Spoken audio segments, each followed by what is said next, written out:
for my next anime review, I am doing my Dress Up Darling Season 2. This anime is done by Studio Cloverworks and it is rated PG-13. Now, this is another series this year that I have actually been reading the manga on. And so I basically knew what was going to happen with this season, and I was really looking forward to having certain things animated. Now, with that being said, when season 2 was just about getting ready to air, one of the things that I immediately looked back on, started to get worried about, was the character Himo Amana. Not because of the character himself. The character himself is fine. He is basically just a guy who is a cross-dresser, and he's essentially a trap character for this anime. Nothing new. You're a standard anime trope within numerous other animes throughout the history.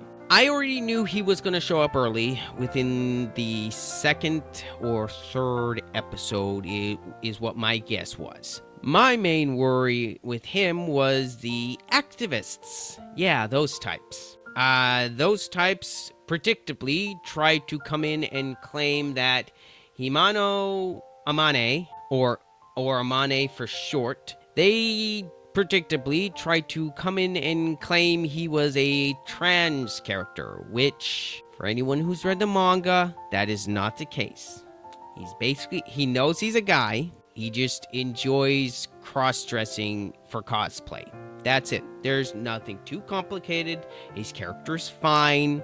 And thankfully, the My Dress Up Darling fan base immediately took virtual 2x4s and hit those people over the head online and told them no.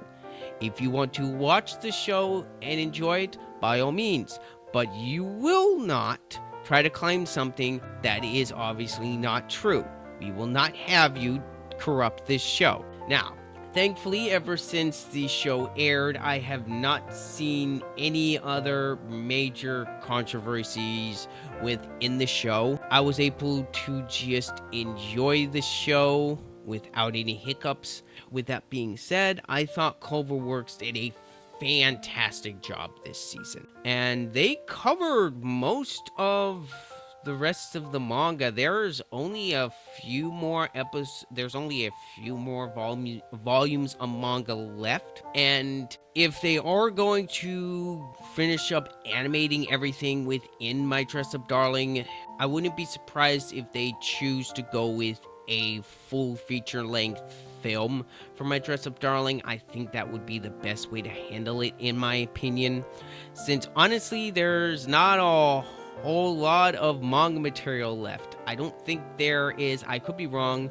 but I don't think there is enough to do a full 13th episode season. Now, My Dress Up Darling Season 2, I thought was done really well. Cloverworks was able to, from my understanding, I don't think Cloverworks cut anything from the manga. I could be wrong.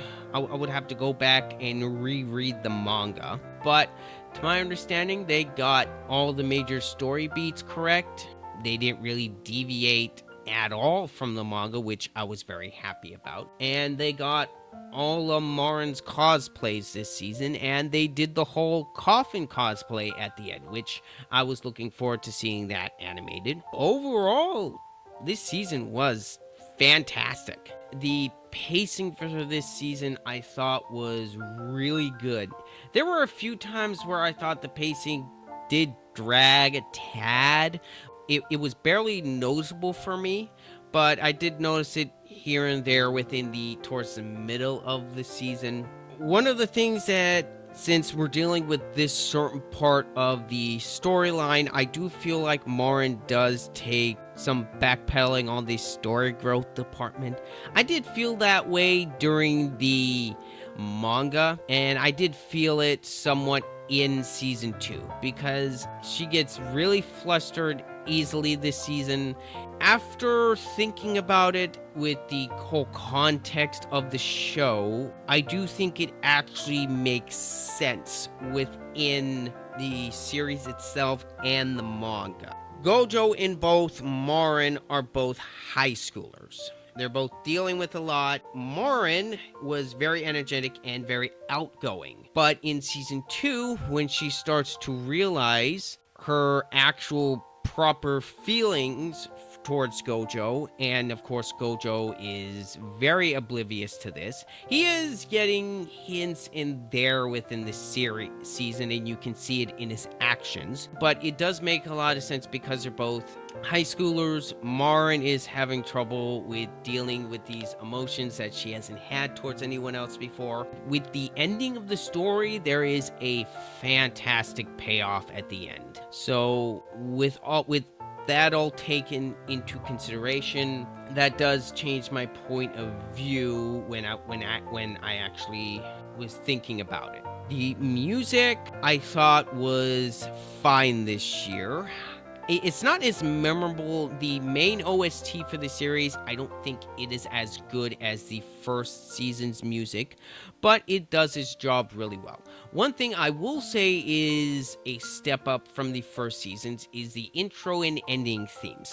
And I actually enjoyed this season's openings and endings even more than the first seasons. The animation, especially in this season, is absolutely gorgeous. This is definitely one of Cloverworks' best looking series to date. Within every detail and how the character models look, everything absolutely looks gorgeous in this show. And they do a fantastic job in that. Cloverworks does a fantastic job this season. Now, with all that being said, I also did notice online from other fans of the series that there is some censorship with Marin in a few scenes from the manga, and I'm guessing that they wanted to go for a PG-13 rating this season, so they decided to censor a few things. Now, for me, since they wanted to go for a PG-13 rating and there wasn't as much adult themes as from the first season, now my point of view is I would have rather them stick as close to the source material as possible. Even though, despite I would have liked there to be no censorship, it's not too big of a deal for me since this season is rated PG-13. I'm guessing they wanted to avoid nudity. So if that does bug you a little bit, I wholeheartedly understand, which someone who is a fan of something like My Dress-Up Darling, and of course they're gonna read the manga, they are going to nitpicks here and there because they care. And what you really want to worry about is when someone doesn't nitpick and they don't care. That is when apathy sits in. So for anyone who is complaining about people nitpicking certain things here and there on shows like this, these people care. They just want to see the best possible outcome for this show. Despite of a few problems here and there with season 2, I do think this season is absolutely fantastic, and it is still one of the best romance stories I've seen. Marin and Gojo are still a fantastic couple, and seeing another large portion of the manga being animated and the story continuing really brings joy to my face. I really am hoping they finish up animating the rest of My Dress-Up Darling, because that would be a treat to see. Even if it's a full-length movie, I'll accept that. Anyway, my score for My Dress-Up Darling Season 2 is a very high 9 out of 10. This was definitely one of my favorites this year, from reading the manga to from how good the first season was. Cloverworks did not disappoint at all. Even despite a little censorship here and there and some really annoying people online, that even all of that did not hamper my enjoyment of the show. And let's hope we get the rest of the series animated, shall we? Let me know what you guys think down below in the comments. I'm very much interested in what you guys thought of the series, or what you thought on my review in general. Anyway, I'll see you guys in the next one. This has been Ryder. I'm out.